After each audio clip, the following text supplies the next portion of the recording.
Okay, I'm on part 2 of the Simmons Destroyer Armour.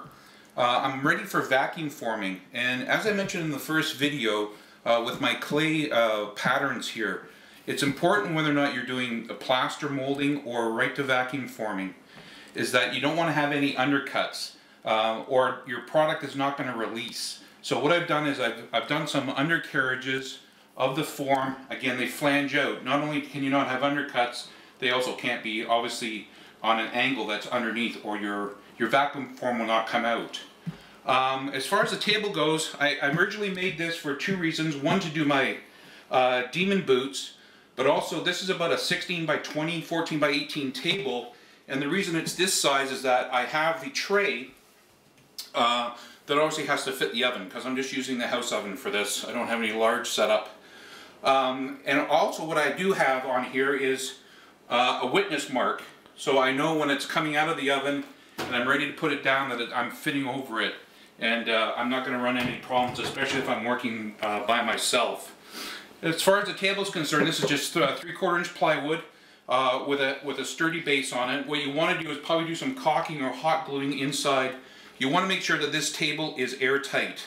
I've drilled a hole, put an adapter in, using a shop vac.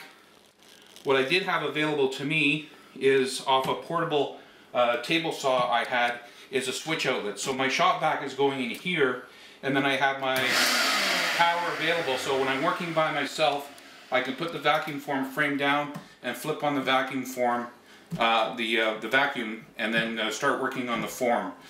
It's only going to take about 2 or 3 minutes for the plastic set up in the oven, and we'll do that in a moment. But I've got these set up.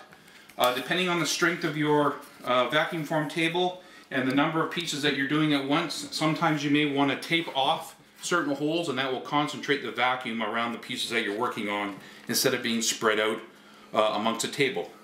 Okay, so we're ready to put it in the oven. The oven's about 390, maybe 400. As I mentioned, it's going to be about 2 or 3 minutes for the plastic to set up.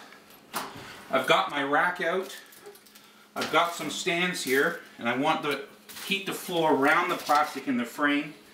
And I am putting in the frame one way first and then flipping it out later. Okay, so what I'm just putting in the oven now, and what I'm doing is I've actually put it in the opposite way of what my orientation is for my table. I've come to realize over experience that sometimes it's good to rotate the tray in the oven so you get even heat distribution amongst the plastic sheet as it's being pinned in. What we're going to see in a moment, I'll open the door, is that at first we're going to see like a waving and an expansion of the plastic. I'm working with 1/8 of an inch high impact polystyrene. It's very good for thermoforming and vacuum forming. It's the plastic that's actually used on the hockey helmets. And I use that for the dragon boots because it's good for stage wear and it's not going to crack. Do not use ABS. Another plastic that is highly recommended for vacuum forming or thermal forming is PETG as well. And I will probably be using that in the final armor product. This 1/8 inch high impact polystyrene that I had from making some dragon boots, I had available already. So it's pre-cut from the plastic supplier, and let's take a look at this. Okay, we can see now that we've got some bowing and we've got some plastic expansion, so the heat's starting to get at it. Sometimes I wait for the some of the corners to hit, but I'm going to just wait a little bit more until I see a little bit more sag, and I'm going to flip it in the oven for the last 1.5 or minute, and then we'll hopefully see the nice expansion. Again, this is because we're working with 1/8 of an inch plastic. If you're working with something that's only millimeters thick for like RC models or anything like that, it won't take this long to heat up, and you're probably not going to be looking for the total sag. Once the plastic starts to cool down, once the vacuum is started and it doesn't take long, you can go back with a heat gun if you have it available, work around some of the edges. And we're hopefully going to have a pretty good sag in a couple of minutes here. This sheet's taking a little bit longer than the other piece I worked with.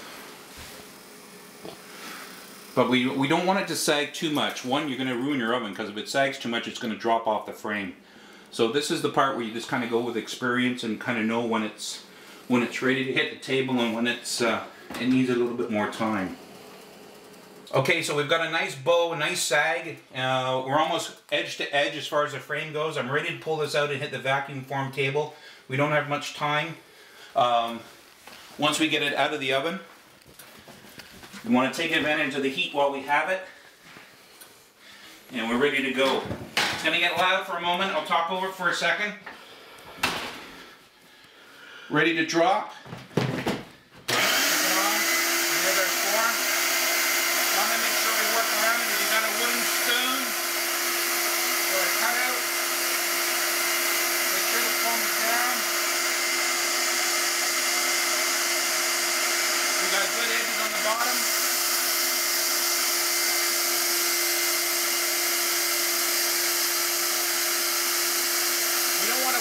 Work it out too much because we don't want to bend it, so we're going to let it set. Okay, so it's basically set. What we need to do later on, if we need to, again, this is for my plaster, so this isn't finished product. You want to go around with the heat gun. You'll notice that we have a little bit of a lip out, and if you have some sharp edges, if you're working with very thin stock, you'll probably have a good vacuum pull around the edges. This being 1/8 of an inch, and this is good with these edges. Again, I'm going to be making the plaster mother molds out of these negatives.